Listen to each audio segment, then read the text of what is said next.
Bismillahirrahmanirrahim. Today's topic of discussion is growth adaptation. Growth adaptation cell injury वाले chapter का बहुत important part है। लेकिन ग्रोथ अडाप्टेशन पढ़ने से पहले आपको थोड़ा बहुत पता होना चाहिए कि पैथोलॉजी होती क्या है। पैथोलॉजी के अंदर आप स्ट्रक्चरल, जिसको एनाटॉमिकल बोलते हैं, बायोकेमिकल, बायोकेमिस्ट्री से related and functional physiological changes देखते हैं सेल के अंदर, टिश्यू के अंदर, ऑर्गन के अंदर। और वो तमाम चेंजेस जो किसी डिजीज़ को अंडरलाई करती हैं, उन तमाम चेंजेस की स्टडी को पैथोलॉजी बोलते हैं। पैथोलॉजी के अंदर 4 डिसिप्लिन आपने मेनली पढ़नी होती हैं: etiology, morphology, clinical manifestation and pathogenesis. Pathogenesis का मतलब है कि वह तमाम सेलुलर, बायोकेमिकल और मॉलिक्यूलर इवेंट्स का सीक्वेंस जो किसी डिजीज़ के प्रिंसिपल को फॉलो करते हैं। तो इन तमाम सेलुलर, बायोकेमिकल, मॉलिक्यूलर इवेंट्स को पैथोजेनेसिस बोलते हैं। स्टार्ट करते हैं अपने टॉपिक को, जिसको बोलते हैं ग्रोथ अडाप्टेशन या सेलुलर अडाप्टेशन। अब सेल के ऊपर स्ट्रेस आ जाता है। स्ट्रेस अगर माइल्ड हो या रिलेटिवली ट्रांजिएंट हो तो सेल उसको ओवरकम करने की कोशिश करता है। फॉर एग्जांपल, अगर आप इस डायग्राम में देखो, इस डायग्राम में नॉर्मल सेल होम्योस्टेसिस के अंदर नजर आ रहा है। लेकिन अगर स्ट्रेस अप्लाई हुआ तो वो सेल स्ट्रेस को बर्दाश्त करने की कोशिश करेगा। स्ट्रेस किसी भी इंटरनल या एक्सटर्नल इन्वायरमेंट में चेंज होती है जो किसी भी सेल के सर्वाइवल को थ्रेटन करती है, उसको स्ट्रेस बोलते हैं। अगर स्ट्रेस माइल्ड था या ट्रांजिएंट था तो सेल इंजरी के बाद जो रिवर्सिबल इंजरी होती है उससे सेल रिकवर कर जाता है। लेकिन अगर स्ट्रेस सीवियर था, प्रोग्रेसिव था और वह सेल अडाप्ट ना कर सका तो इरिवर्सिबल सेल इंजरी हो जाएगी। इरिवर्सिबल सेल इंजरी नेक्रोसिस और एपोप्टोसिस की तरफ लीड करती है। इन शॉर्ट, जो अडाप्टेशन होती है, अडाप्टेशन नॉर्मल सेल की इंटीग्रिटी को मेंटेन करने के लिए इंपॉर्टेंट होती है। हाँ, इसका स्ट्रक्चर ख़राब हो जाता है लेकिन वो सर्वाइवल मेंटेन करने के लिए वो अपने स्ट्रक्चर की कुर्बानी दे देता है। अडाप्टेशन होती क्या है? Adaptation are reversible changes. आप इनको रिवर्स कर सकते हैं अगर आप स्ट्रेस को रिमूव करेंगे। रिवर्सिबल चेंजेस साइज़ के अंदर सेल का साइज़ कम या ज़्यादा हो सकता है, सेल का नंबर कम या ज़्यादा हो सकता है, या सेल का फिनोटाइप भी चेंज हो सकता है, सेल की मेटाबॉलिक एक्टिविटी भी चेंज हो सकती है, सेल का फंक्शन भी चेंज हो सकता है in response to any stress. तो उसको बोलते हैं growth adaptation. Growth adaptation different types की होती है: hypertrophy, hyperplasia, atrophy, dysplasia, metaplasia. इनके नाम आपने सुने भी होंगे। ये डायग्राम आपको नज़र आ रही होगी, ये डायग्राम रॉबिन से निकाली गई है। इस डायग्राम के अंदर अडाप्टेशन यानी पहले हार्ट के ऊपर लोड को बढ़ा दिया है, आफ्टर लोड को बढ़ा दिया है, हाइपरटेंशन वगैरह हो गया है तो हार्ट अडाप्ट कर गया है और अडाप्टेशन यहाँ पे हाइपरट्रॉफी है, इसका साइज़ बढ़ गया है। लेकिन अगर वो अडाप्ट ना कर पाया तो पहले रिवर्सिबल इंजरी होगी, फिर रिवर्सिबल के बाद इरिवर्सिबल होगी और इरिवर्सिबल के बाद एपोप्टोसिस या नेक्रोसिस से सेल की डेथ हो जाएगी। पहले हम साइज़ का या नंबर के बढ़ जाने वाली अडाप्टेशन पढ़ लेते हैं। अगर किसी के सेल का साइज़ बढ़ जाए तो उसको बोलते हैं हाइपरट्रॉफी, और सेल का नंबर ज़्यादा हो जाए तो उसको बोलते हैं हाइपरप्लेजिया। हाइपरट्रॉफी और हाइपरप्लेजिया के अंदर या स्पेसिफिकली हाइपरट्रॉफी की अगर बात करूँ तो वहाँ पर जीन की एक्टिवेशन होती है, न्यू प्रोटीन की सिंथेसिस होती है, ऑर्गेनेली की प्रोडक्शन होती है, जिसकी वजह से सेल अपना साइज़ और नंबर बढ़ा सकता है। हाइपरट्रॉफी के अंदर जीन एक्टिवेशन, प्रोटीन सिंथेसिस और प्रोडक्शन ऑफ ऑर्गेनेली। हाइपरप्लेजिया के अंदर सेल की तादाद को बढ़ाना है, और सेल की तादाद को बढ़ाने के लिए 2 मैकेनिज्म है। या तो आप अनडिफरेंशिएटेड सेल को डिफरेंशिएट कर दो या डिफरेंशिएटेड सेल की प्रोलिफरेशन करवा दो। अनडिफरेंशिएटेड सेल के अंदर स्टेम सेल आ जाते हैं। ओके, यूजुअली हाइपरट्रॉफी और हाइपरप्लेजिया एक साथ हो जाती है, और हाइपरट्रॉफी हो चाहे हाइपरप्लेजिया हो, इनके कुछ फिजियोलॉजिकल और पैथोलॉजिकल एग्जांपल होती है। फॉर एग्जांपल, फिजियोलॉजिकल हाइपरट्रॉफी में यूट्रस ड्यूरिंग प्रेगनेंसी। ओके, ये आता है फिजियोलॉजिकल हाइपरट्रॉफी में। ये आपको पूरी एक डायग्राम नज़र आ रही होगी। हार्ट हाइपरट्रॉफी के अंदर सबसे पहले कोई ना कोई स्टिमुलस होगा। यहाँ पे स्टिमुलस 3 टाइप के लिखे हुए हैं: मैकेनिकल स्ट्रेच, एगोनिस्ट और ग्रोथ फैक्टर्स। अब मैकेनिकल स्ट्रेच जिसमें इंक्रीज वर्कलोड आ सकता है, एगोनिस्ट जिसमें सिंपैथेटिक स्टिमुलेशन है, कैटेकोलामिन्स आ सकती है, ग्रोथ फैक्टर में इंसुलिन लाइक ग्रोथ फैक्टर 1। ये सिग्नल ट्रांसडक्शन पाथवे को एक्टिवेट करते हैं, जिसकी वजह से जीन एक्टिवेशन की वजह से ट्रांसक्रिप्शन फैक्टर एक्टिवेट हो गए। वो आगे ऐसे जीन की इंडक्शन करवाएंगे जो एम्ब्रियोनिक लाइफ में या फीटल लाइफ में एक्सप्रेस होते हैं। इनकी वजह से हार्ट की मैकेनिकल परफॉर्मेंस ज़्यादा हो जाएगी और वर्कलोड कम से कम हो जाएगा। दूसरी तरफ जो जीन्स होते हैं GATA4, NF8 एंड MEF2, ये कॉन्ट्रैक्टाइल प्रोटीन के सिंथेसिस को बढ़ा देते हैं। कॉन्ट्रैक्टाइल प्रोटीन के सिंथेसिस की वजह से वंस अगेन मैकेनिकल परफॉर्मेंस ज़्यादा हो जाती है, और दूसरी तरफ ग्रोथ फैक्टर प्रोड्यूस होना शुरू हो जाती है।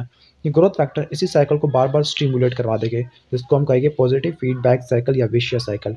कुछ ऐसे टिश्यू होते हैं जैसे permanent tissue like cardiac muscle, skeletal muscle, nerve, वो न्यू सेल नहीं बना सकते, तो उनके अंदर हाइपरप्लेजिया नहीं हो सकता, ओनली हाइपरट्रॉफी। पैथोलॉजिकल हाइपरप्लेजिया के एग्जांपल है डिस्प्लेजिया, यानी जो एग्जांपल नहीं, पैथोलॉजिकल हाइपरप्लेजिया लीड करता है डिस्प्लेजिया की तरफ और वो कैंसर बना सकता है। इसकी टिपिकल एग्जांपल है यूट्राइन एंडोमेट्रियल हाइपरप्लेजिया या बिनाइन प्रोस्टैटिक हाइपरप्लेजिया। अब चलते एट्रोफी। एट्रोफी में किसी भी टिश्यू या किसी भी ऑर्गन का साइज़ कम हो जाएगा, लेकिन उस ऑर्गन के साइज़ या टिश्यू के साइज़ कम होने की वजह सेल का नंबर या सेल का साइज़ दोनों कम हो जाना, यानी सेल का नंबर या सेल के साइज़ कम करने की वजह से किसी भी टिश्यू या ऑर्गन का साइज़ कम हो जाना, तो उसको बोलते हैं एट्रोफी। ये फिजियोलॉजिकल भी हो सकती है, पैथोलॉजिकल भी हो सकती है। फिजियोलॉजिकल एट्रोफी फीटल लाइफ में काफ़ी ज़्यादा इंपॉर्टेंट होती है। ओके, नेक्स्ट चलते हैं पैथोलॉजिकल एट्रोफी। पैथोलॉजिकल एट्रोफी के डिफरेंट कॉजेस होते हैं। फॉर एग्जांपल, अगर आप किसी टिश्यू को यूज़ नहीं करोगे, वर्कलोड नहीं होगा, अगर आप स्केलेटल मसल को यूज़ नहीं करोगे तो डिक्रीज वर्कलोड की वजह से एट्रोफी हो सकती है, या किसी स्केलेटल मसल की तरफ नर्व डैमेज हो गई है, लॉस ऑफ इनर्वेशन है, तो डीनर्वेशन एट्रोफी हो जाएगा। इस्कीमिया की वजह से एट्रोफी हो सकती है। न्यूट्रिशन की वजह से, इनएडिक्वेट न्यूट्रिशन की वजह से, विटामिन सी की डेफिशिएंसी की वजह से भी हो सकती है, स्कर्वी की वजह से भी हो सकती है, एंडोक्राइन स्टिमुलेशन की वजह से भी एट्रोफी हो सकती है। फॉर एग्जांपल, प्रेगनेंसी के बाद यूट्रस की एट्रोफी हो जाती है, प्रेशर की वजह से भी एट्रोफी हो सकती है, क्योंकि प्रेशर भी लोकलाइज्ड कंप्रेशन करेगा, उसके साथ इस्कीमिया वगैरह भी करवा देगा। अब एट्रोफी का मैकेनिज्म क्या होता है? Biochemical mechanism. अगर आप डायग्राम में देखो तो यहाँ पे ब्रेन की एट्रोफी नजर आ रही है due to decrease blood supply, जिसको बोलते हैं इस्कीमिया। एट्रोफी के अंदर प्रोटीन की सिंथेसिस और कम हो जाती है और प्रोटीन की डिग्रेडेशन ज़्यादा हो जाती है। अब प्रोटीन की डिग्रेडेशन करवाने वाला यूबिक्विटिन प्रोटियोसोम सिस्टम होता है, ये प्रोटीन को तोड़ फोड़ देगा। इसके अलावा आउटोफेगी है, आउटोफेगी भी प्रोटीन को डिस्ट्रॉय कर देता है। ये आपको यूबिक्विटिन प्रोटियोसोम पाथवे है, सिर्फ आप एक नज़र उनको देख लेना, क्योंकि इसको हम सेकंड ईयर बायोकेमिस्ट्री के अंदर कवर कर चुके हैं। मेटाप्लेजिया। मेटाप्लेजिया भी रिवर्सिबल ग्रोथ अडाप्टेशन है, लेकिन इसके अंदर एक डिफरेंशिएटेड सेल टाइप दूसरे डिफरेंशिएटेड सेल टाइप से रिप्लेस हो जाएगा। मेनली सरफेस एपिथेलियम के ऊपर ज़्यादा कॉमन होती है, जैसे squamous epithelium, columnar epithelium, urothelium replace हो जाती है। एक एग्जांपल है बैरेट इसोफेगस। इसोफेगस के अंदर नॉर्मली स्ट्रेटिफाइड स्क्वेमस एपिथेलियम होती है, लेकिन अगर स्टोमक एसिड इसोफेगस के अंदर रिफ्लक्स कर जाएगा तो स्टोमक एपिथेलियम मेटाप्लाइज, यानी स्टोमक एपिथेलियम के अंदर, सॉरी, इसोफेगस के एपिथेलियम के अंदर मेटाप्लेजिया हो जाएगा। वो स्ट्रेटिफाइड स्क्वेमस एपिथेलियम से कलमनर एपिथेलियम बन जाएगी, जो ठीक है, columnar epithelium mucin producing non ciliated mucus producing columnar बन जाएगी। नॉर्मली इससे इसका अपना फंक्शन तो खत्म हो जाएगा जो स्ट्रेटिफाइड स्क्वेमस एपिथेलियम करवाती थी, लेकिन इससे एसोफेगस के एपिथेलियम का सर्वाइवल रेट बढ़ जाएगा। तो सर्वाइवल के लिए इन्होंने अपनी मॉर्फोलॉजी को कुर्बान कर दिया, तो उसको बोलते हैं मेटाप्लेजिया। हैबिचुअल स्मोकर के अंदर जो रिस्पिरेटरी ट्रैक की एपिथेलियम होती है, ट्रैकिया की, ब्रोंकाई की, वो होती है pseudo stratified chelated columnar epithelium, replace हो जाती है स्ट्रेटिफाइड स्क्वेमस एपिथेलियम से, जो कि स्मोकिंग के अंदर नॉक्शियस पार्टिकल निकोटीन को बर्दाश्त कर सकती हैं। इसका मैकेनिज्म यह होता है कि स्टेम सेल की रीप्रोग्रामिंग होती है। स्टेम सेल कुछ और सेल बनाना शुरू कर देते हैं, न्यू सेल बनाना शुरू कर देते हैं, और मेटाप्लेजिया रिवर्सिबल है अगर आप स्टिमुलस को या स्ट्रेस को निकाल दोगे। लेकिन अगर स्ट्रेस परसिस्टेंट होगा, सीवियर होगा, तो मेटाप्लेजिया डिस्प्लेजिया बन जाएगा और इसकी वजह से कैंसर हो जाएगा। जैसे यहाँ पे लिखा हुआ है, बैरेट एसोफेगस एडिनोकार्सिनोमा करवा सकता है, एपोक्राइन मेटाप्लेजिया और ब्रेस्ट कैंसर वगैरह ये भी हो सकते हैं। विटामिन ए की डेफिशिएंसी की वजह से भी मेटाप्लेजिया हो सकता है। आइज़ के अंदर इसको बोलते हैं केराटोमलेशिया। इसके अलावा जो मेटाप्लेजिया हो सकता है कंजक्टिवा की स्ट्रेटिफाइड स्क्वेमस एपिथेलियम का, ओके, इसको बोलते हैं केराटिनाइजिंग स्क्वेमस एपिथेलियम। लास्ट है डिस्प्लेजिया। वैसे इसके बाद एप्लेजिया और हाइपोप्लेजिया भी रहते हैं। डिस्प्लेजिया डिसऑर्डर्ड सेलुलर ग्रोथ है। मेटाप्लेजिया या पैथोलॉजिकल हाइपोप्लेजिया के बाद डिस्प्लेजिया आ जाएगा, जिसके अंदर सेल की ग्रोथ डिसऑर्डर होना शुरू हो जाएगी। डिसऑर्डर नॉर्मली सेल 1 से 2, 2 से 4, लेकिन ये 2 से 6, 6 से 15, 16, तो डिसऑर्डर सेलुलर ग्रोथ होती है। Normally dysplasia pre cancerous situation है, यानी डिस्प्लेजिया कैंसर की तरफ जा सकता है। जैसे सर्विकल इंट्राएपिथेलियल न्यूप्लेजिया है, वो रिप्रेजेंट करता है डिस्प्लेजिया को, और वो आगे इसको अगर हमने कंट्रोल ना किया तो ये सर्विकल कैंसर करवा सकता है। जैसे CIN लिखा हुआ है, सर्विकल इंट्राएपिथेलियल न्यूप्लेजिया। ओके, अगर स्ट्रेस परसिस्ट रहेगा तो न्यूप्लेजिया बनेगा कार्सिनोमा इन सिटू, जो इरिवर्सिबल है। फिर कार्सिनोमा इन सिटू से वापस ये कार्सिनोमा बन जाएगा, मैलिग्नेंट ट्यूमर।